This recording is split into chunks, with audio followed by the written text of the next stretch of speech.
Шинжлэх ухаан таны мэдхүйн од мөндөр сувг үзэг сонсогчдод сайн сайхны хүсэн мэдчилж байна. Дэлхийн сууднууд нэвтрүүлэг эхлэхэд бэлэн боллоо. Та бүхэн нэвтрүүлгийн NTV телевиз болон од мөндөр радио 83.3 107 гэсэн хост төлгөөнөөр хүлээв сонсож байна. Энэ удаагийн нэвтрүүлгийн хамтран ажиллагчаар биднэрт одоо формалдыгийг дагуулаагүй эрүүл тавилгын хавтан санал болгож байгаа Iron Circle компани.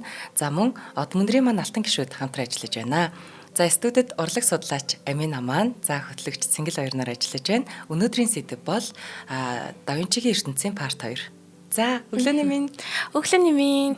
За бэлгүнээ та хоёрынхаа нэвтрүүлгийг л сонссон. Тэгээд ер нь 1452-аас 1519 онд буюу тэгээд 67 онд тэгээд яг Италийн их сэргэн мандалт гэж нэрлэгддэг энэ үед амьдарч исэн дэлхийн одоо маш том суутны талаар бол өнөөдөр хэдүүлээ зураач талаас нь илүү ярих юм. Тий.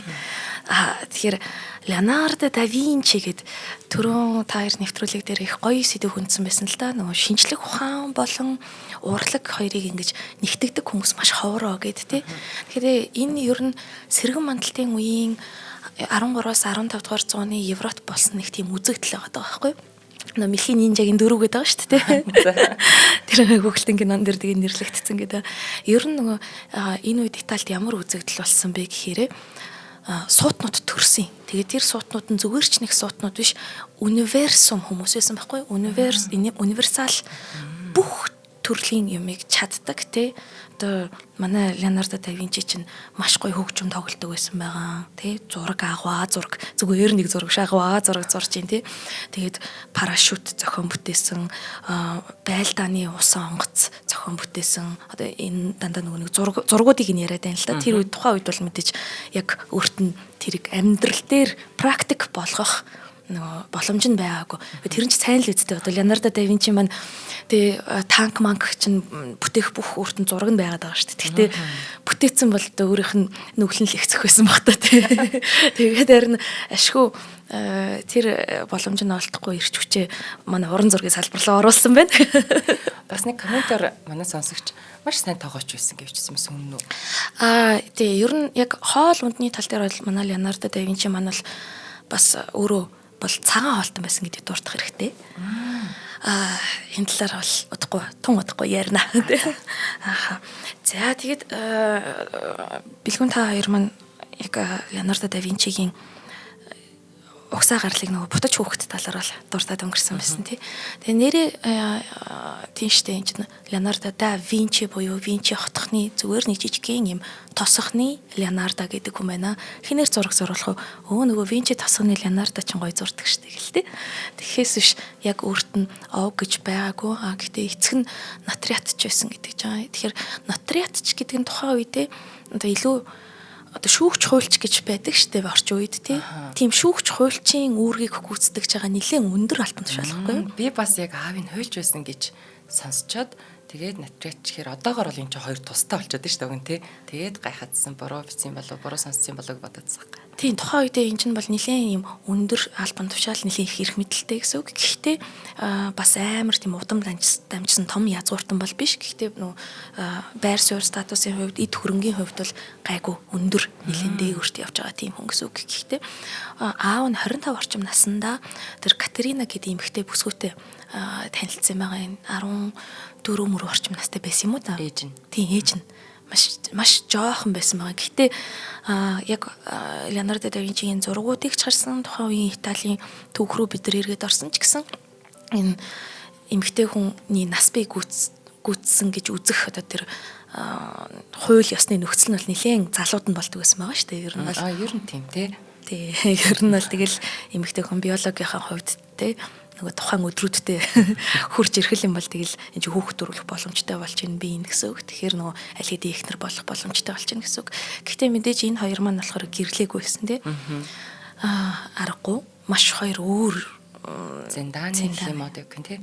Тий өөр зэндааны хүмүүс тэгэнгүүт гэхдээ яг Леонардо да Винчиг төрөөд сүмд очиод баптизм одоо хүртэж байгаа мэдээж тухайн үед бүгдээрээ христийн шинтэй католик шашинтай тэгээд сүмдээ баптизм буюу одоо усан баталгаа хүртэж яг сүмийнхаа гишүүн болгож байгаа тийм ёслол. Тэгэхээр тэн дээр нь бол ээж аав хоёр нь хоёулаа байсан гэдэг. Тэгэхээр энэ хүүхдийг бол ээж нь миний хүүхэд, аав нь миний хүүхэд гэдгийг бол хүлээн зөвшөөрсөн. Тийм. Гэхдээ тэрний дараа одоо эцэг эхийн зүгээс те гяс тэр тариачин бүсгүй Катеринаг зөвөр нэг керамик урлаач, шавар урлаач хүнтэй суулгаад эцэг эх нь манай Леонардогийн аавыг нь болохоор шууд нэг тийм өөрийнх нь зэнааны эмэгтэйтэй суулгаж байна. Тийм яг аавын буруу хэлж байна байсан. Тэгээд Да Винчи ихэнхдээ аавынхаа гэрт одоо сүр нас ч юм уу бага насаа өнгөрүүлсэн гэдэг. Тэр яагаад вэ гэхээр ингэж байгаа байхгүй нөгөө нэг за ингэж Леонардо да Винчигийн маань аав яг өөрийнхөө зиндаан тохирсон шинэ их нартай болсон чинь эхний 4 жилдээ хүүхэдтэй болоогүй байхгүй. Тэгээ энэ ч юм бол тухайн үеийн хахаар бол их хугацаа 4 жилийн туршид өөрийн цулаа өндөрлөхгүй байна гэд. Тэнгүүд саналаа штэ нөгөө нэг би ч бас хөр хүүхэдтэй хүн шүү. Тэгээд Катерина дээр очиод 4хэн наснд нь Леонардо да Винчиг аав нь өөр дээр авсан байгаа. Тэгтээ үүний дараа Леонардо да Винчигийн аав нь 3 удаа гэрэлсэн хүн байдаг. Тэгээд маш олон үр удамтай болсон. Тэгээд яг энэ Леонардо да Винчиг 4 настай аавынхаа гэрт очиход чинь мэдээж нүү ээж нь хойд ээж нь байгаа шүү дээ. Гэхдээ хойд ээж нь бол айгүй Леонардо да Винчиг хайрлаж ингэж тийм их гоё хандсан гэж тэмдэглэгдсэн байдаг. Тэгэхээр ашгүйтэй бурхан минь. Тэгээд тэгэнгүүт ашгүй нөгөө гэхдээ энэ үед чинь бас хүүхдийн эндэлч өндөр байсан. За тэгээд жижигхэн явчнаас болоод эндэж төрсөн ань өнгөрөх нь ч гэсэн их байсан тийм. Тэгэхээр Леонардо да Винчигийн аав нь бол жоохон эмгэнэлтэй нөгөө эхнэрүүд нь дандаа нас ороод исэн. Тийм учраас 3 удаа гэрлээ. Гэхдээ 12 хүүхэдтэй болоод хамгийн сүүлийн хүүхэд нь да Винчи аав 75 настай байхад мэдлсэн гэдэгтэй байхгүй. Тэгэхээр 12 ахын дүүстэй байна гэдэг нь тэр дундаас манай Леонардо болохоор ганцаараа бутаж албан ёсны одоо хүүхэд биш учраас дараа нь да Винчи маань мөнгө төгрөгийн асуудалд нэлээд ордог байсан нь нөгөө өв хөрөнгө авах эрэхгүйгэн улмаас болж байгаа юм. Тий. Иннээс ч болоод магадгүй манай Леонардо да Винчи маань дараагийнхаа амьдралдаа тэгээд ингэж явж тэ энд тэнд одоо ордонгуудаар явах ямар нэгэн урлагийг өөрийнх нь үйл ажиллагааг дэмжих тийм мөнгөтэй төгрөгтэй хүмүүст хандхаас өөр аргагүй байдалд цаашдаа бол манай да Винчиг оруулж байгаа юм л та. За ингээд манай Леог бол мэдээж ууган хүү гэдэг утгаар аав нь тий за энэ натриатчийн хуульчийн мэрэгчлийг маань аав нь үргэлжлүүлнэ гэж их найдаж итгэж исэн. Гэтэ манай Леогийн талаар бага насных нь яг хэрхэн яаж өнгөрсөн тухай маш ховролтой яг бичигдэж үлдсэн зүйл бол гэхдээ ер нь зарим нэг тэмдэглэлд энэ тэмдэглэлүүдийг нэр хаанаас аваад байгаа гэхээр Жоржио Вазари гэдэг нэг хүн байдیں۔ Тэр Вазаригээ зохиолчлохоор Леонардо да Винчиг нас орсноос 35 жил орчмын дараа бичиж эхэлсэн байдаг хгүй намтрыг нь. Тэгтээ зөвхөн Леонардогийн биш, Микеланжело, Леонардо, Тицан гэд тэр үеийнхээ бүх зураач, баримлч, архитекторуудын талаар. Тэгээд нөгөө одоо бол бид нөгөө аман бичиг, аман яриа судлаач тийм. Одоо нөгөө тийм аман билег судлаа л тийм. Тэнгүүд яг тэр аман яриануудыг тэмдэглэж бичиж үлдээсэн тийм төгч ихгүй судлаач. Тэгээд Жоржио Вазари өөрөө бас зураач. Тэгэнгүүт айгүй сонирхолтой маш тийм инээдтэй тий тухайн үеийн одоо түүхэн онигоо гэж яддаг штэ тий тэр юмнуудыг хүртэл ингээд бичээл тэгэл Леонардогийн талаар бас тэгж бид нарт бичиж үлдээсэн. Тэгээ тэнд болохоор юу гэж хэлэгддэг гэхээр за багтаа бол айгүй тийм сонин хүүхэд байсан. Багтаач гэлгүй ер нь амьдралынхаа туршид зан характер нь бол их сонин. Тий ингээд юмыг маш их ажигладаг тий ингээд гадуур айгүйх явдаг. За тэгээд ер нь их ганцаардмал хүн байсан баг. Гэхдээ ганцаардмал энэ ганцаар Леонардо да Винчиг энэ ганцаардал болохоор одоо нэг тийм ухамсарлсан ганцаардал гэж их гоё философчд хэлдэг. Тийм одоо ухамсарлсан ганцаардал буюу өөрөө ингээд хэлжсэн байна л та. Тэгээд хэрвээ чи ганцаараа байх юм бол хэрвээ чи ганцаардмал хүн бол чи зөвхөн өөртөө л харьяалагдчихж байгаа. Хэрвээ чи хин нэгэнтэй хамт байгаа бол нэг хүнтэй хамт байгаа бол чи өөрөөсөө гадна тал хуваараа нөгөө хүндээ харьяалагдана. Тэгээд нөгөө хүнийхээ бузар босромог, тэнэг, мунхаг ямар ч байдлыг ин чи хуваалцсан. Тэр чи олон хүнд харьяалагддаг бол энэ бол бүр эмгэнэл юм аа. Маш ухамсартайгаар ганцаардсан юм байна уу? Тэ амар үг байгаас тэ. Наад чинь бүр цаагаараа бүр айгу сонь санагч байна. Одоо ингээд ерөнхийдөө одоо нэг тэгдэг штеп. Альч бурхны шашинд гэдэг чи. Чи хэрвээ утга санаа надад тийг санагддаг байхгүй. Чи хэрвээ мундаг юм бол одоо энэ хүний тэнгийг гайхаад илгүй. Чи мундаг юм бол ингээд нөлөөлөлтөө гэдэг утга санаа явдаг штеп. Ер нь те чи гэрэлтүүлэлтэй гэдэг ч юм уу. Өөрөөсөө ингээд бурууг хайж эхлэх ч юм уу нэг иймэрхүү байдаг да. Тэгэхээр тэр олон хүн тэгээд ингээд байж байгаа л тэр хүний бүх юм чанд хамааралтай гэдэг чинь бас хариуцлага хэрэгжиж байгаа санагддаг шин. Нэрээ айгүй гүнзгий гоё ойлгож шүү. Нэрэл яг тийм Леонардо бол тэрийг нөгөө тэнэг хүн биш маш сайн ойлгож байсан байгаа шүү дээ тий. За тэгээд багтаа бол их өвчлөн тэр байгаль дэлхийг ажиглах тий уул хадаар тэнэх тэр зүгээр нэг жижигхэн аалцны тор зүгээр нэг навчны хээ тэр болгон ямар байдаг одоо усны талаар харах гэдэг ч юм уу тиймэрхүү зүйлсээ хийж байгсан ба амьдралынхаа тэгээд дараа нь одоо илүү том болсон үедээ болохоор жишээ нь усны бүтцийн тухай гэдэг нэг одоо тэр нөгөө маш олон хуудсууд байгаа гэдэг байгаа шүү дээ тий тэмдэглэжүүлдээсэн. Тий тэр дундаа ингээд усны бүтцийг хэдийн янзаар бараг 20 хэдийн янзаар зурсан байдаг байлгүй тий одоо усны тэр тогтонго байдлыг давалгаалж байгаа байдлыг гэдэг ч юм уу тэгэл аюу их ингээл зураалдаг гэсэн. Тэгээд тэгэнгүүт аав нь ингээд харж байгаа юм л та за энэ хүүхэд маань бол хуулиар бол явахгүй байна. Ерөөсөө хууль натрат чи юм хүн биш байна. За тэгвэл одоо юу яа дөө за үнэхэр хүсэж байгаа тэр зураг гэдэг юмар нь яваал ядөө гэд тухайн үеийн Андреа Вероккио гэдэг алтартай маш олон ч мундаг Боттичелли, Перужино энэ төр гэд тухайн үеийн сэргэн мандалтын одоо мундаг агуу хүмүүсийн багш нь байсан тийм зураачийн уралд авчиж өгч байгаа юм. Тэгэд зураачийн уралд очно гэдэг маань одоо 13 таа тийм. Тэгвэл зураачийн уралд очно гэдэг маань ерөөсөө юу байхгүй юу? Тухайн үед бол нөгөө академ, тусгай сурвалж школ гэж байхгүй шүү дээ. Бараг л тэр хэсэг болчихж байгаа юм байна тийм үү? Тийм. Тэгж одоо зураачийн урлагаар дамжуулж л тэр нөгөө академ школыг эзэмших боломжтой хэрхэн яаж зураг зурдаг вэ гэдгийг эзэмших боломжтой. Гэхдээ тэгээд нэг гоё чамаг орж ирэнгүүт нь за миний хүү одоо ингэж бөмбөгийг ингэж зурах юм аа, альмыг ингэж зурах юм аа гэж хинч зааж өгөхгүй. Энэ урлагийн сургалт гэдэг чинь хатуу юм. Чи зүгээр л зураачийнхаа одоо зарцаар очиж гинэ л гэсэн туслахаар.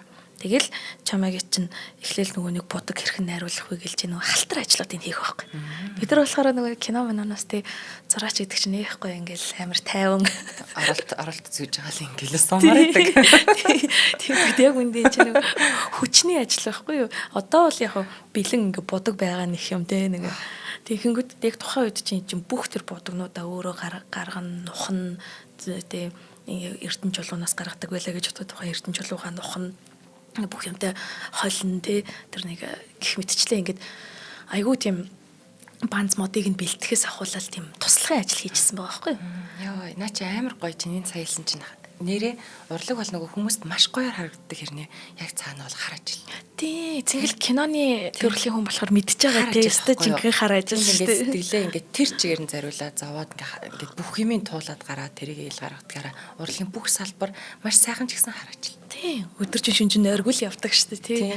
Тэгээ манай Леонардо да Винчи манч тэгжсэн тэр урланд бол тэгэл 10 жил 15 жилч юм сураагүй тэгэл зөвхөн хар ажил хийсэн хүмүүс байдаг байхгүй юу.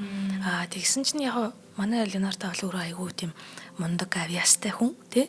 Тэгэнгүүтээ багш нь Андреа Вероккио нэг удаа хэлсэн байхгүй. За чи энэ би амжихгүй чи энэ юг тэнгэрийн элчийг нь зураад дуусгачих гээд. Тэгээд манай хүн тэр одоо манай найруулагч маань үзүүлж байгаа Вероккио багштайгаа зурсан зураг гэхэд Иесус Христос баптизм хүртэж буйна гэсэн энэ зургийг бол зурсан байгаа юм. Энэ зургийн тэнгэрийн элчийг нь зурсан байгаа. За энэ зургийн ерөнхий одоо утга санаа бол Иесус Христос баптизм хүртэж байгаа одоо баптизм усан баталгаа гэж яриад байгаа шүү дээ.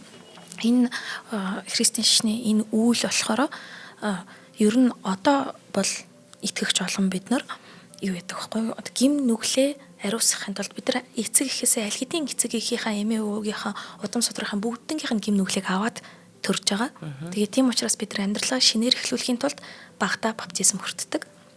Эсвэл одоо шинээр итгэл шүтлэгтэй боллоо гэж бодоход Христийн шинд орлоо гэж бодоход баптизм бас хүртдэг.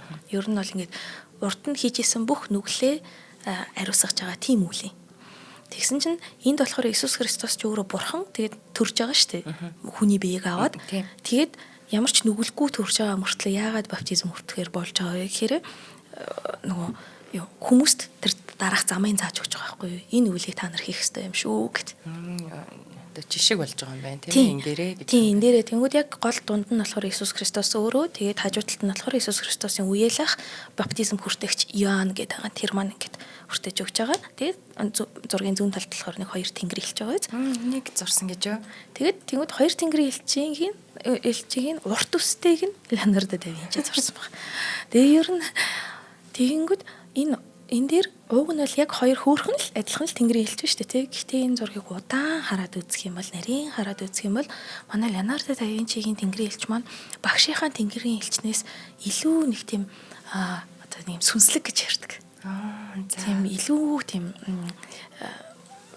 одоо харцсан тэр ингэж дээшгээ тэмүүлж байгаа байдал нь за тэгээд хувцсны хувьд мэдээж нэлээд том нөмрөгтэй тий тэр нөмрөг нь бол хэрхэн ямар гоё нуглаасаар нугларсан байна гэдг нь ингээд шууд авьяас нь харагдчихж байгаа байхгүй ер нь манай Леонардо хувцсны нуглаасанд бол аюул цагийг зөрчилсөн байдгүй цаадах чинь нэг даава авч байгаа л тухайн даавагч ингээл норгоол тэгэл гаргаж ирж байгаа л норгочгоор чинь даавагч аюух нэг нуглаастай хөндрөлт шүү дээ тэр болгоны зураг сууцдаг гэсэн юм. Бодитоор нь харж зурж байна тий.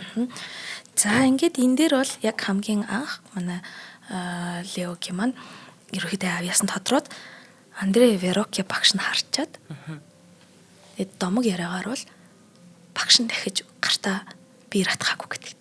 Энийг харчаад аа. За надад одоо чамд заах юм алга. Надад дэлхийн урлагийн түүхэнд хийх юм алга гэд. Ямар багшаага ажил болгоцсон. Тийм л юм бэ.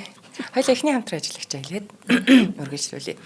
За манай дэлхийн судалгааны нэвтрүүлгийн хамтран ажиллагчаар формалдыгийг дагуулаагүй NF стандартын тавилгын хавтаа хөдөлдөг санал болгож байгаа Iron Circle компани маань хамтран ажиллаж байна.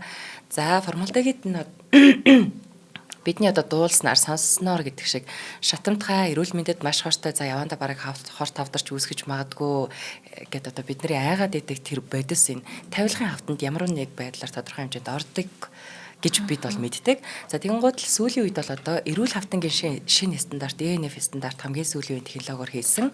За одоогийн байдлаар бол эрүүл хавтан гэдэг нэр алдар хүртэх хэрэгтэй шинэ стандарт ийм хавтан байгаа. Тэгэнгუთ л ENF стандартын хавтан авчих юм бол одоо хамгийн эрүүл хавтангаар гэр бүл үр хүүхдийн эрүүл мэндийг хамгаалсан гэдэгт итгэлтэй байж болно гэдэг юм. За формалдыгээд агуулаагүй.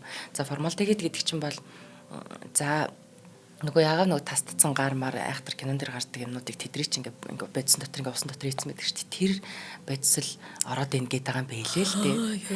Тэгэхээр одоо манай энэ формалдегидгүй NF стандартын шинэ одоо юм дэвшилтэд хавтангийн давуу талууд гэвэл одоо бат бүх мат гадаргуу бүхий сайн чанарын өнгөлгөөтэй. За өнгөлгөө бол маш чухал шүү. Тэгээ дээрэс нь өндөр даралт температурын нөлөөнд одоо амархан хэлбэржиж хэлбэр дүрсээ алдаж хонхоож янз бүр болоод тах нь бол бусад тавтангаа бодвол жоохон тэсвэртэй гэсэн үг. За тэгээ усан суурт цаваа ашиглан барьцалдуулдаг учраас мэдээж одоо усчийг нь бас тэсвэртэй юугүй бөмбөгөөд хөвсгөөд ороод ирэхгүй. За хамгийн гоё нь элдв өнөргөө гэж байгаа. За ийм хавтанг одоо сүүлийн үеийн одоо тавилгандаа гэр орныхоо засвар бүх юмд ашиглахыг хүсэх юм бол манайхан Баянгол дүүргийн 26 дугаар хороо Урангаа офс 404 татвар зочлоод бодитоор нь үзээд хараад үнэрлээд авч болох нэ. За тэгээд 99-ээс 2087, 9988, 9921 утасны дугааруудаар лавлж болно. За тэгээд бидэнд формалдыгийг дагуулаагүй шинэ стандартын сүүлийн үеийн хавтанг санал болгож Iron Circle-то баярлаа.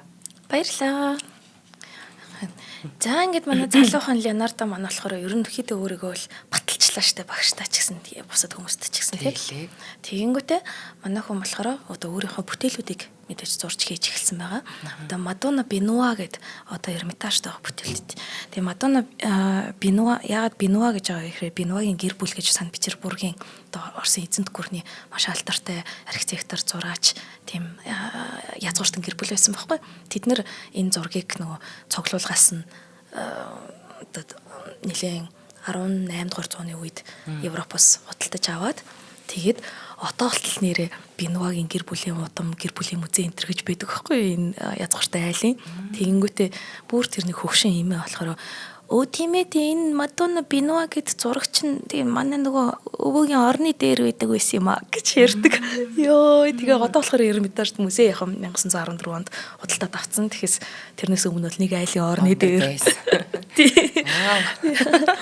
За тэгээд энэ Мадонна Бенуа гэд зургийг харах юм бол хэдүүлээ юу ч гэсэн одоо нэг за гигийн эх Иесус Христос гэж би та нарт шууд хэлээд өгчөж байгаа. Гэхдээ энд бол яг үүндээ хэрвээ нөгөө нэг юу н байгаагүй бол тэр толгойн дээр байгаа энэ үгний монгол юу хөлбөрийг дандаа мартах юм аа. За би олж өгье. Тий. Толгойнхын дээр байгаа одоо гигантэн гэдгийг нь илэрхийлж байгаа. Одоо бурхан гэдгийг нь илэрхийлж байгаа алтан титэн байна тий. За. Тий. Тэрнээс бусдаар бол ер нь энэ хизээч тийм юу гэж мэдтгэдэг. Тийм ээ, энгийн хүн шиг харагдаад байна. Тийм байна. Тийм. Энэ зүгээр л нэг энгийн Итали залуухан, нэлээд залуухан ээж. Магадгүй нөгөө Катерина манай өөрөө ч юм билүү те. Тэгээд Иесус Христос буюу хүүгээ ингээд яаж байгаа. За энэ дээр бас та нар гайхчихж магадгүй ингээд нэг хүн нэг жоохон том хүн шиг юм шиг те. Айгүй их тийм махшилтэй тий. Тийм харц марц юу ч юм нэг л тийм бөөрсөөр олцсон харагдчихжээ шүү. Тийм энэ болохоор угаасаа дундад зууны үеийн зургийн дэг одоо Иесус Христос анханасаа ухамсарлцсан юм бурхан төрж байгаа учраас нөгөө хүн шиг ингээд жоохон байгаад юм ойлгохгүй байгаад гэдэг юм гэхээсээ илүү анханасаа өөрийгөө мэдэж ингэж төрсөн гэдэг утгаараа биеийг нь ч гэсэн аль болох баг том хүн шиг төрцөлдөг байхгүй хичнээн гигийн их Мариагийн үүр дээр нялх хүүхэд байгаа ч гэсэн тэгэхээр нэг юм хүүхэд ч юм шиг том юм шиг юм дүрслүүд байдэн шүү. Тийм байна. Хөлмөлөө их тийм тогтайхаа очиж. Тийм тэгэнгүүтээ энэ дээр маань ингээд нэг Иесус Христос гартаа нэг цэцэг харсан байгаа зүрхэн цэцэг гэдэг. Тэгээ тэр зүрхэн цэцэг нь болохоор юм заагалмай хэлбэртэй. Тэгээд одоохондоо энэ гигийн Мариад болохоор хүүгээ хүндрэлтний төлөө гэж цовдлуулна гэдгийг огт ойлгоогүй юм шиг мдээгүй юм шиг тий. За тэгээд нэг арталтанд цонх байна тий. Энэ цонхыг хэдүүлээ хараад шууд дараагийнхаа зураг руу оръё. Дараагийнхаа зураг нь болохоор Мадонна Лита гэдэг мөн ихэн үеийнхэн зураг байгаа. За Мадонна Лита гэдэг зурган дээр мөн бас нэг юм цонх байгаа. Тэ ер нь тэгэхээр Леонардо да Винчи чинь энэ дээр нөгөө шинжлэх ухаанч гэдэг нь харагдаж байгаа юм л та. Одоо киноныхан ашигладаг цэнгэл мэдэх байхад ер нь фон амар чухал гэдэг шүү дээ. Тийм шүү дээ. Ер нь тийм шүү. Тэрэнд айгүй их ач холбогдол өгдөг, утга санаа агуулдаг. Тийм тий. Ингээ фон одоо Мадонна Лита болон Мона Лиза хоёр дээр юу гарч ирдэг вэ гэхээр одоо фон ямар байгаагаас шалтгаалаад Мадонна Лита ч юм уу одоо тухайн дүрийн царай өөрчлөгдөх буюу тухайн дүрийг бид нөр өөрөөр хүлээж авах тийм одоо харааны онцлог байдаг байхгүй юу? Яг юуны фон дээр тэр фоных нь арталтайгаа одоо чинь уулных нь шугам зураас ямар байна гэдгээс шалтгаалаад бид нар тухайн хүний дүрийн инээмсэглэл царай мараа ямар байна гэдгийг хүртэл хүлээж авч болдог тийм нөгөө харааны онцлогтой хүн. Тэнгүүд энэ дээр бас нөгөө аргагүй шинжлэх ухаанч гэдэг нь гараад ирж байгаа юм л та. Тэр чинь Леонардо да Винчи маань маш их судалсан байгаа тий. Энэ ямар хэрхэн одоо юу яах вэ? Фоныг авах уу гэд. За Мадонна Лита зурган дээр болохоор энэ фон нь болохоор ерөөхдөө тэнцвэртэй байдлыг маш сайн хангаж өгч байгаа. Хоёр цонх онгорхой байна. Яг л тэнцвүүхэн зайд тэгээд ингээд ижилхэн хоёр цонх. Тийм. Тэгээд ингээд цонх нь энэ хэдий ямар нэгэн орон зай дотор байгаа юм шиг хэрнээ им цонх нь онгорхой байхаар бидрийг тэр нөгөө цаашаага явах, эрх чөлөөтэй мэдрэмж авах, агаартай байх тэр бүх боломжийг ингээд мэдрэмжийн төвшөнд өгч байгаа юм л та. Тийм байх шүү нэрээ. Тэгээд энэ зураг маань маш тийм Мадонна Лита бол бүр үнэхээр сонирхолтой. Яг л нөө ихийн хайр гэж одоо юу гэдэг вэ те тэр би дандаа энийг тайлбарлах туртай хувцсыг нь харах юм бол мөөмнөөс нь хүүхдээ гаргах гад ойцсон байгаа байхгүй цээжин хэсгээ. Тэгэнгүүтээ тисгүй нөгөө таслаад тэгээ ингээ буцаад амлуулсан байгаа байхгүй тий. Ямар хөөрхөн юм бэ? Тий, ийм хөөрхөн жижигхэн деталийг хүртэл ингэж дүрсэлж исэн. За, тэгээд ерөн тэгтээ фоны хувьд бол Леонардо да Винчи маань маш чухал одоо нээлтүүдийг хийж тий жишээ нь тэр нь агуудах Мадонна гэдэг зурган дээр нь бас харагддаг. Агуудах Мадонна гэдэг зурган дээр нь болохоор бас нөгөө да Винчигийн хувьд нэг юм юу чухал гэсэн нөгөө гэрлийг ингээд шууд тусгаж байгаа биш. Гэрлийг ингээд маш зөөл, намуухан тий ингээд яг тэр нэг ер нь бол Да Винчи ч өөрөө шинжлэх ухаанч хүн болон уран сайхны одоо зураач хүн учраас ертөнцийн ингээд зүй тогтол гэдэг зүйл амар чухал байсан байгаа байхгүй тий. Тэгээд тэнгууд ертөнцийн зүй тогтлыг харуулахын тулд юмсын тэр нэг юм одоо бүтээгч бурхан бүтээж байгаа тэр гоо сайхныг харуулахын тулд ингэж тийм манантай, зөөлөн тийм уур амьсгалаас оруулахыг хичээжсэн. Тэнгүүд гэрэл ингэж шууд тусахгүй манантай гэхдээ бас гэрэл байгаа өнцөг чинь агуу шүү дээ тий. Тийм байна. Тэнгүүд яг энэ нөгөө агуудах мадуунаа дээр болохоор яг тэр нэг юм цаатлын агуун хэсгээс ингээд зөөлөн гэрэл орж ирж ингээд маш зөөлхнөр өдрийг тусгаж байгаа. Энэ дээр бид нар юу анхаарах вэ гэхээр агуудах мадуунаа бол нөгөө юу одоо хэдүүлээ зөв төсөөллөд бодоод үзэх юм бол одоо бүх хүмүүсийн толгойн үнцгийг ингээд төсөөлөд ерөнхийдөө энэ дөрүүд яаж байрлсан бэ гэхээр пирамид зохиомж гэж байдаг. Харин одоо шууд тэгж хэлвэл ойлгогдож байна тий. Тий нөгөө харагдж байгаас нэг юм гурвалжин дотор ингээд байрлуулсан юм шиг. Эн чинь нөгөө нэг зүй тогтол гэдэг юмыг ер нь олоод байгаа байхгүй юу. Тэгээд яг хуу жоохон нэг юм мэрэгжлийн одоо үг хэлэхэд бол одоо энэ бол нөгөө бид нар за мэрэгжлийнхаа болоо зүгээр хэдүүлээ ингэдэж штэ. Орцонд өвөл цонх харангууд нэг цантаад нэг юм тэгээд юу гарч ирдэг вүлээ. Амар олон дүрснүүд цонхон дээр гараад ирдэг үү? Тийм. Цан юу илээ тэр чи юу хөлээ? Тийм те дүрснүүд байдаг те. Дүрснүүд байдаг. Навч мовч юм шиг. Бүүр ингээд зурцсан юм шиг гоё дүрснүүд заримдаа гарцсан байдаг. Тэгэхэд бидний тарих тэрийг чинь одоо навч ч юм уу мод ч юм уу ямар нэгэн зураг дүрс гэж хүлээж авч байгаа шүү дээ. Шууд авдаг. Тийм. Тэгсэн хэрнээ тэр чи одоо хинч зураагүй те энэ чинь байглаас санамсаргүйгээр тогтсон зүйл шүү дээ те. Тэгэнгүүт Да Винчи болохоор яг энэ нөгөө нэг гаднаа юм эмх замбраагүй байгаа юм байдал байгаа. Гэхдээ тэр байгальд чинь юм эмх замбраагүй юм шиг хинч бүтээгээгүй зүгээр ингээд тогтсон юм шиг хэрнээ хоорондын холбоостой одоо хоорондын юм дотоод холбоостой зохион байгуулагддаг зарчимтай юм аа гэдгийг харуулах гэдэг байгаа байхгүй. Тийм учраас зураг дээрээ ч гэсэн тэр зарчим одоо юмыг энэ хорвоо ертөнц гэдгийг холбож байгаа тийм зүйл байгаа. Тэгээд өөрийнхөө ч тэмдэглэл дээр те биччихсэн байгаа одоо ийм сайхан энэ бүх зүйлийг одоо хин нэгэн бүтээгээгүй гэдэгт яаж итгэж болох юм бэ гэдэг. Бүх зүй тогтлууд нь байгаа тийм чинь альтлаас нь хараад байна те. Яа надад бас нөгөө тэр цонхон дээр цам бол яг навчиг мавчиг гэсэн мэт. Гэхдээ тэрнээс гадна нөгөө цасны ширхэг яагаад тийм юм бэ? Бүр гайхдаг. Тэгэхээр яг энийг хүн хин нэгэн бүтээгээгүй гэдэгт итгэхгүй байхаар бүтээсэн л гэж бодмоор ингээ харахаар яг тэнцвэртэй гоё цацрагтай. Тийм яг тэр үзэсгэлэн гоо штэ тий ер нь ертөнц гэдэг чинь. Тэгээд бол Леонардо маань бол байнгын тэр ертөнцийн үзэсгэлэн гоо гэдгийг магтаж тий тэр үзэсгэлэн гоо тэр зүй тогтлыг бас зургандаа оруулах гэж замун зүнч мэрэгтийн мөргөлгээд зургнаас нь ч гэсэн яг энэ пирамид зохиомжийг бол харж болно. За тэгээд цаашаа манай хүн ерөөхдөө ингээл зураг бол зураад амьдралынх нь эхний бараг 30 жилд нь Флоренц хоттой бол өнгөрсөн байгаа. Нөгөө Винчи тосхон гэдэг байгаа шүү дээ Леонардо да Винчи. Төрсөн тосхон.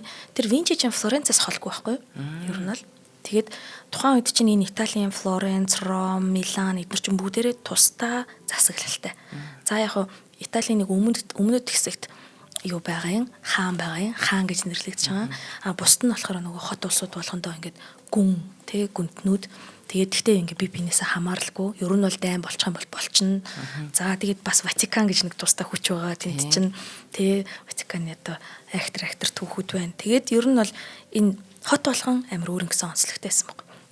Яг уу Флоренц гоё хөгжиж байгаа хот байсан. Гэхдээ яг тэр Леонардо да Винчи гэдэг суутны хийхийг хүсэж байгаа бүх зүйлийг нь өгөх хот бас биш байсан юм шиг байна. Ууг нь амар сони. Тэнд чинь Лоренцо энэ төргээд Медичигийн гэр бүлийн одоо тий бүхэл урлагийн суутнуудыг ингэж базаж дэмждэг байсан. Бүр яг базаж гэдэг нь жинкнээсээ яг үнэхээр хүч ашиглаж дэмждэг байсан. Тийм нэг юм ивент тэтгэгч нар байсан байхгүй. Тэгсэн мөрчлөө тэд Да Винчиг яагаад ч юм ингэж хараагүй ч гэх юм уу нэг юм Яагаад ч тэр хүмүүс ингээд хоорондоо учралдаагүй л юм байна тий. Тийм тэгээд хаашаа явсан бэ гэдгийг хамтран ажиллагчаа зарлж чад. Тэгээд За баярлалаа. За манай нэвтрүүлгийн дараагийн хамтран ажиллагчаар одоо од мөндрийн маань алтан гишүүд дэмжиж ажиллаж байна. Та нарыгаа дурдъя гэдэг шиг. За тэгэхээр алтан гишүүн гэдэг маань ямар учир утгатай юм бэ гэдгийг хэлье. Алтан гишүүд гэдэг маань одоо манай од мөндөр сүг маань шинжлэх ухааны танин мэдхүйн 1 жилийн хугацаанд одоо энэ 2000 одоо жишээлбэл 3 дугаар улирлаа яриа л да.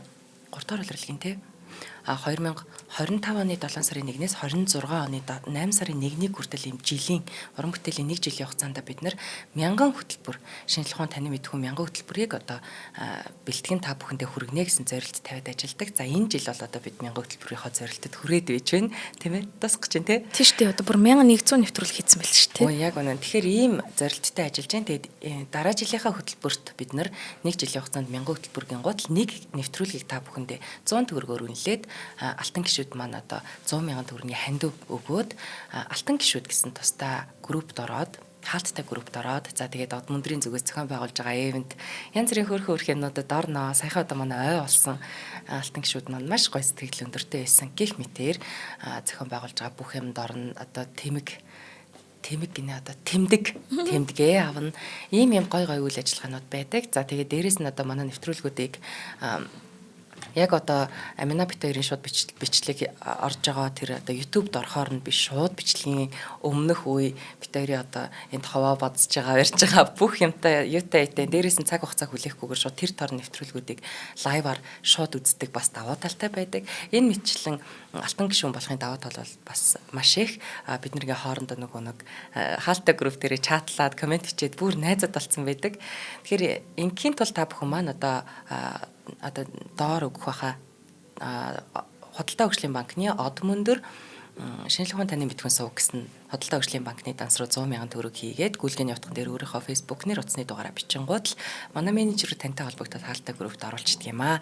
За тэгэхээр байнга дэмжиж ажилдаг алтан гишүүдтэй байнга дэмжиж ажиллахаар алтан гишүүн болох гэж байгаа танд бас баярлалаа. Нэвтрүүлгүүдтэйгээ хамт эдэгт нь баярлалаа шүү. За маш их баярлалаа алтан гишүүдтэй. Хайртай шүү, хөөрхөн шүү. Баярлалаа. Зя та хоёр маань нөгөө нэг бэлгүүн та хоёр маань Милан руу явсан тухай ярьлаа. Яриаггүй шүү дээ. Яриаггүй тийм. Цаа чи нэг 30 жил орчим 30 хүртлийн орчим Флоренцтэй жаад 1480-аад оны үед болохоор Милан гэд хот руу явж байгаа тийм. Гэхдээ Милан бол одоо бид нар айгуулаг загварын хот мат гэл мэдэн шүү дээ. Тэгж одоо тэнгүй юу. Тэг ер нь Миланы нэг төр төрх яг тэр 1400-аад оны үед л хэдийн тодорхойлогдсон байсан баха. Милан ч яг одоогийн Италийн хамгийн орчин үеийн хот шүү дээ. Тэгэхээр тэр үед ч тийм байсан. Ер нь хамгийн их аж үйлдвэрийн одоо дөнгөж ингээ үйлдвэрлэл энэ эхэлж байгаа. Ер нь бол тийм айгүй тийм нилээн бас тийм орчин үеилэг хундаам тавигдсан л явж иж тээ. Тийм тэгэд тэнд нэг захирагч Лодовико Сфорцо буюу зарим тохиолдолд Лодовико Моро гэж нэрлэдэг ямарчсан тийм гүнтэн байсан байгаа байхгүй юу. За энэ гүнтэн рүү Леонардо да Винчи өөрөө захидал бичсэн байгаа. 600 жилийн өмнөх CV. Нэрээ бүр үнэхээр CV заяа. Тэгэнгүүтээ тэрэн дээр ингэсэн байхгүй юу. Эрхэм дээдстэй. За би чадан химээсээр худлаа өнгөрөгчдийн дайн тулааны бүтээлүүд гэгдэх бүтээлүүд энэ тэнд адилхан л хэрэглэгддэг. Шууд бусдыгаа шууд тий. Тэгээ энэ тэнд бүх юм адилхан байна тий. Иймийн тул өөрийн даруухан чадвар юухнаа танд санал болгох гэж танд нууцаа хуваалцах гэж зориг гарган бичиж байна. Тэгснэ хэн дээр яг нэг юм 12 чадварын талаар бичсэн байгаа байхгүй. Тэр 12 чадвартай болохоор Леонардо да Винчи өөрийгөө илүү нөгөө дайны инженер талаас нь бичсэн байдаг. Цэрэг дайны одоо зэвсгийн инженер хүн байж чадна гэд. Тэгээд тэрэн дээр айгүй хөрхөн за хот бүслэгдлээ гэж бодоход би хэрхэн худаг тухайн хот дотроо ингээд гарах уу хүмүүсийг үлсэхгүй цангахгүй ах уу гэдэг аргыг мэднэ. Айрам нэг газраас нөгөө газар руу явлаа гэж бодоход хэрхэн одоо нууцаар явлаа гэж бодоход нэгч дуу чимээ гаргалгүй зам тавих. Бүр усан доорх замыг ч гэсэн оков замыг яаж тавихыг мэднэ. Одоо надад тэр бэлэн зураг нь байна. Тэгээд тэр танкны тодорхойлолт нь бас амар хөөрхөн юу лээ. төмөр хамгаалалтаар хамгаалаад тухайн одоо айрам луу дайрж ороод хүчээр нэвтэрч орж чадна. тий, хүчээр нэвтэрч ороод нэг ч ингээд цэрэг амь эрсдэхгүй ингээд тэр дотор ингээд хамгаалагдсан төмөртэй орж чаднаа. энэ төргээ тэрнийх нь бас зураг нь байна гэх. Тэгээ нөгөө зүгээр нэг юм чадна биш надаа бэлэн зураг нь байна. Дандаа зураг төсөл нь байна гэж ингээд бичсэн байгаа байхгүй юу. Тэгээ тэр дунд чинь бүр янз янзын гүүрүүд байна. Одоо ийм тийм гүүр хөдөлдөг гүүр хүртэл хийж чаднаа гэд. Ингэж биччихсэн хамгийн сүүлд нь нэг 12 дахь 11 дахь чадвар дээр нь урлаг мурлагийн чадвар орох нь над руу чинь сони юм бэ. 11 дахь чадвар дээр нь би мөн гантиг хүрэл шавар баримлыг бол хийж чадна. Мөн өөр ямар ч зураачаас дутхааргүй уран зургийг эзэмшсэн. Одоо та дайн тулаангүй үедээ бол нэг тиймэрхүү юм хийлгэж болно гэх. Тэгээд 12-т орж ирж байгаа. Тэгээ 11-т тэгж орж ирсэн. 12-т нь болохоор маш гоё хүрэл баримл хийгээд тэгээд таны нэрийг одоо ингээд насан туршид нь мандуулж чаднаа гэд. Тэгээ нэг баримлын талаар, зургийн талаар нэг юм сүүл явцсан л дээ. Сая сүүлийн 12 чуурыг хахуул нэг тийм болоо явчлаа да. Таныг мөнгөлчихөө намайг яагаад чи. Намайг ордондоо оочээл гэдэг. Тэгээд тэгэнгүүт нөгөө тэр Лудовико Сфорцо болохоор Лудовико Сфорцоч тэр эргэн тойрны хинч энийг ойлгоогүй байхгүй. Итгээгүй. Юу яриад байна? Маш их мөнгө зардалтай. Тэгснээ одоо тийм том дайн хийх юу яриад байна тий. Яг хичнээн дайны чухал байгаа ч гэсэн нөгөө ойлгох тэр нэг тархиных нь бядан л хүрээгүй байхгүй. Үеэсээ ингээд бүр төрүүлээ явцсан хүн. Тэр нөгөө нэг төмөр хамгаалтаар дайсан руугаа ингээд нэвтрээд нэг ч цэргийн амь эрсдэхгүй байж чадна гэвэл юу яриад байна гэж бодсон ш. Бид нар одоо л танк гэж мэдээд байгаа болохоос ш. Тий. Бүр нэр амар ицсэн байгаа юм л да өөрөө. Тэгэнгүүтээ Миланы ордонд очсон чинь нөгөө Лудовико Сфорцо яасан гэсэн чинь хөгжим тоглолтог гэсэн тий та аюу гоё хөгжим тоглолтог тий гэсэн чинь нөгөө босоо ятга тоглолтог гэсэн юм Леонардо маань. Тэгээд за та босоо ятга тоглож байгаа гэд. Тэгээд босоо ятга тоглосон чинь хөгжим таалагдаад хөгжимчнөр авъя. Тийм үү? Ямар тийм ээ.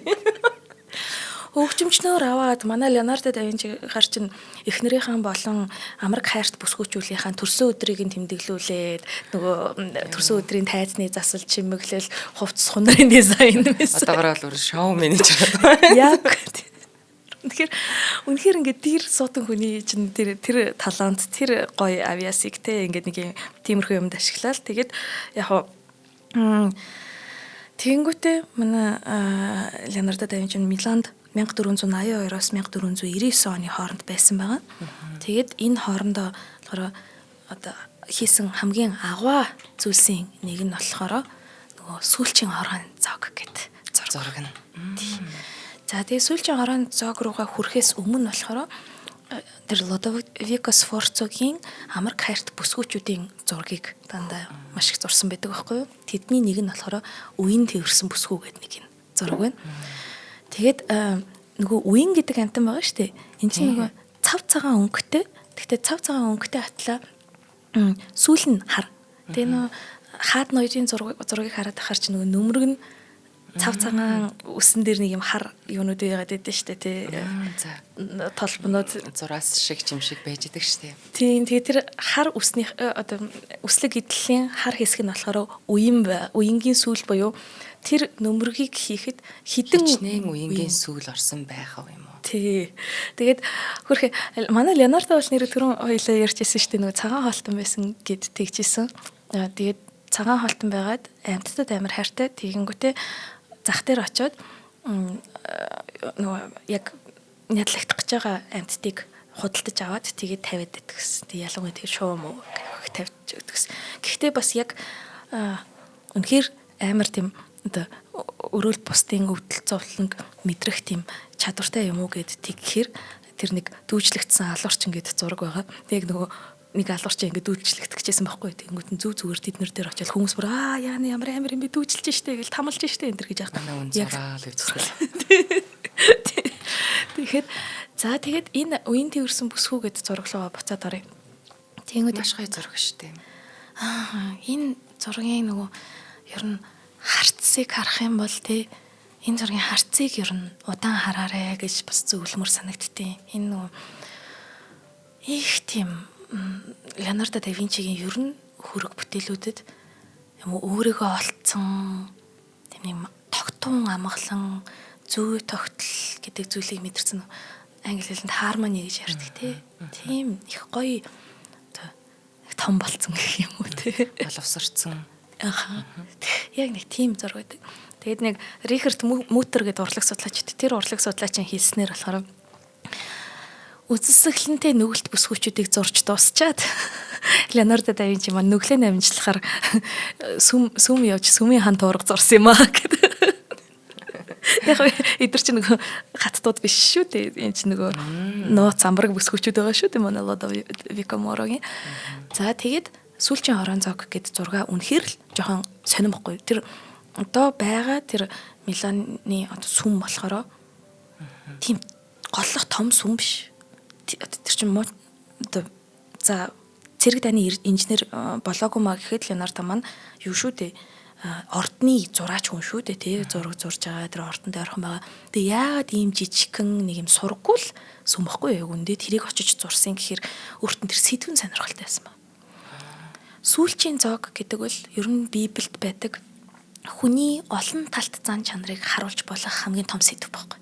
Яагаад тэгэхээр Иесус Христос 12 дагалдагч нартай ингээд тэд нар чинь хамтдаа амьдарч өглөө оройд хамт унтаж өглөөд хамт сэрж ингээд бүх хэцүү зүйлсийг ингээд хамтдаа туулж багшин шавьтаа сэтгэл зүрхээ зориулж ингэж тий байсан зүр хүнээр бодъё л дээ хэдүүлээ бүр тэр том диалог буюу бурхан судлалын юм а болий гэхэд бол нэг тиймэрхүү утга санаа яваад байгаа шүү дээ тий энэ нэг багш нь 12 шавьтаа ингээд бүх ингээд зүрх сэтгэлээ зарцуулаад байж байгаа. Тэгсэн чинь багшийн нэр хүнд муудангууд Иуда гэдэг ганц шав нь нэг 20 мөнгөн зоосоор буюу маш хямдхан мөнгөөр худалдаад тий багшигаа цаацлуулах хэмжээнд авчиж байгаа байхгүй юу? Нөгөө цаацлах гэжсэн хүмүүст нь хаан байгаа байршлын заагаад өгчдөг шүү дээ. Иуда болохоор тэгэхээр энэ бол нөгөө ургалтын тухай зураг юм л да.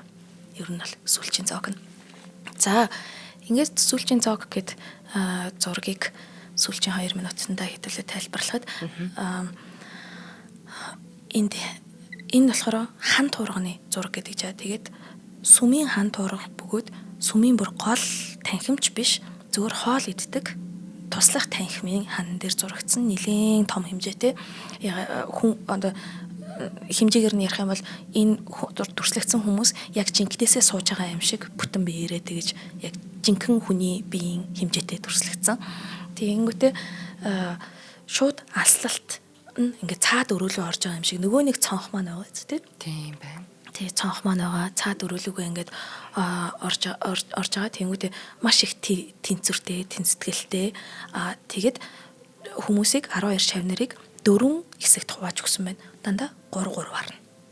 Энэ бол нөгөө зохиомжийн конструкц бүтэц гэдэг зүйл. Яг л тийм байна. Яагаад гэсэн юм бол? Тэнгүүтээ энэ болгонд болохоор нөгөө нэг тэнцвэртэй байдал гэдгийг хангаж байгаа. Тэгээд тэрнээс гадна эднэр маань болохоор нөгөө дандаа залуу тэгээд эдэр насны ахмаг насны гэд тийм насны ангиллаар. Тийм насны ангиллаар тэгээд ингээд хуваацсан. Тэгэнгүүтээ янз янзын сэтгэл хөдлөлийг харуулдаг байгаа байхгүй. Жишээ нь ингээл тий нэг нь гарныхын тэр сонголтууд нь тий тэр яг Иесус Христосийн хажууд байгаа ингээд дээшгээ гараа гэд хурууга заасан байгаа хүн нь болохоор Фома гэд Фома болохоор ер нь амар юмэг гэж гайхдаг тий ийм байж боломгүй ингээд эргэлздэг хамгийн их эргэлздэг нөхгүй юу. Тэгэхээр Фома бол ингээд эргэлзэж чинь тэнгүүд тэр Иесус Христосын яг өөдөөс нь харахад зүүн гар талд нь байгаа болохоор хутга барьсан нэг хүн байгаа. Тэр нь болохоор Пётр хин ургана гинэ. Яг одоо чихээ тэ огтлоод хутгалаад алчээ гэл нэг сэтгэл хөдлөл амар өндөртэй байна. Тэгээд ингээд нөгөө гараа ингэж сунгаж байгаа нь болохоор ийм байх боломжгүй гэд ерөөхдөө ингэж нарийн ажиглах юм бол янз янзын тийм сэтгэл хөдлөлийг илэрхийлсэн байгаа. Тэгэнгүүтээ энэ дунд ганцаараа хувь заяагаа хүлээн зөвшөөрөөд ингэж болох ёстой юм. Энэ бүхнийг би та нарын төлөө хүндрэлтний төлөө хийж байгаамаа гэдгийг хэлж байгаа нь болохоор Иесус Христос яг тэг дундаа маш тайван. Төвийг сагсан байдаг. Энэ ертөнцийг ингээд зангидж байгаа буюу ертөнцийн бүх зүй тогтол ингээд бурхан дээр байгаамаа гэдгийг харуулж байгаа. Тэгээд Леонардо маань хөгжимчин тэгэнгүүт юу яаж байгааз нөгөө ширээн дээр тавьсан дарс болон заагас талах нь болохоор зарим судлаачдын үзэж байгаагаар хөгжмийн нот шиг гэдэг. Тэгээд нөгөө одоо 5 шугамтай байна гэдэг төсөөлөх юм бол за энэ мэдчлэл маш олон зүйлс байгаа. Тэгээд илүү мэдээллийг бас миний фэйсбүүкээс авч болно шүү. Би нөгөө ивент хийх гэдэг Леонардо да Винчигийн тухай тэгээс өдөр болгоо мэдээлэлд Би оруулж яста байгаа. бүр яг тэр нь очно гэж бодож байгаа. Айгуу гой санагдаж байгаа шүү. За ингээд өнөөдрийнхээ нэвтрүүлгийг дуусгая да. За баярлалаа Аминада. Ямар гоё юм бэ? Энэ зургуудыг бас ингээд юу юм байна л да. Ингээд нягт сайн ажиглаад бид нар одоо яг нөгөө зураас шугамж гэдэг юм уу тэр одоо тэр пирамид тэр юм сайн мэдэхгүй ч гэсэн урлаг бол одоо бас хүн болгон тэрийг өөрөө зураач авах шаардлагагүйгээр авчулдаг гоё мэдрэмж санагддаг уран зураг бол. Тэгэхээр тэр зургуудыг харахаас хүн өөрөөхөө магадгүй тэр үеийнхээ сэтгэл хөдлөлөөр өөр юмыг харж болох бах те. Энэ эмэгтэй бол гутарсан байна гэж харангуут л үгүй энэ эмэгтэй яг хайрлагдсан эмэгтэй ч гэдэг юм уу те. Уярсан байна гэдэг юм уу өөрөөхөө харах бах. За энэ 12 оныг харна. За баярлалаа. Шинжлэх ухааны таны мэдхүү од мөндөр суваг үзэг сонсогчид та бүхэндээ дэлхийн суднууд нэвтрүүлгээ хүргэлээ. Та бүхэн нэвтрүүлгээ NTV телевиз болон од мөндөр радио 83.3 107 гэсэн хас толгойноор хүлээ авч сонслоо. За шинжлэх ухааны таны мэдхүүг дэмжин төгөөнд дэлгэрүүлэхээр ажилласан Iron Circle за мөн од мөндрийн алтан гишүүдтэй дэмжиж ажилласанд баярлалаа. Студид урлаг судлаач Амина маань энэ удаагийн дэлхийн суднууд нэвтрүүлэгт маань урилгаар оролцож Да Винчи Парт хоёрын маань ярьж гисэнд маш их баярлалаа. Маш их баярлалаа. За дараагийн нэвтрүүлгээрээ бэлгүнтэйгээ олцгаая. Аминатагаа дараа дахиад нэвтрүүлэг хийх үе гарах байхаа баярлалаа. Баярлалаа.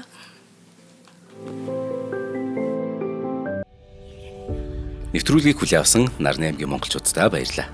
Од мөндөр сувг нь энэ мэдчлэн таны мэдхүү мянган нэвтрүүлгийг 2026 оны 7 сарын 1 хүртэл та бүхэндээ хүргэх юм. Их хэлээрээ шинжлэх ухаан танин мэдхүүг түгээхийн үлсэд нэгтгэх хүсвэл та бидэнд хандив өгөх боломжтой. Та нэг нэвтрүүлгийг 100 төгрөгөөр буюу 1000 нэвтрүүлгийг 100 мянган төгрөгөөр үнэлээд биднийг дэмжээрэй. Жилдээ ганцхан удаа 100 мянган төгрөгөөр биднийг дэмжснээр шинжлэх ухаан таны мэдхүйг түгээх энэ үйл хэрэг амжилттай үргэлжлэх юм. Од мөндөр нэр дээрх Худалдаа хөгжлийн банкны данс байгаа 4191 Тэг 4 518. Та 100 мянган төгрөгөөр шилжүүлэхдээ гүйлгээний утга дээр нь өөрийн нэр болон утасны дугаараа заавал бичээрэй. 100 мянган төгрөг хандалснаар од мөндөр сувгийн алтан гишүүн болох юм а. Шинжлэх ухаан танин мэдхгүй Монголд ялах болтугай.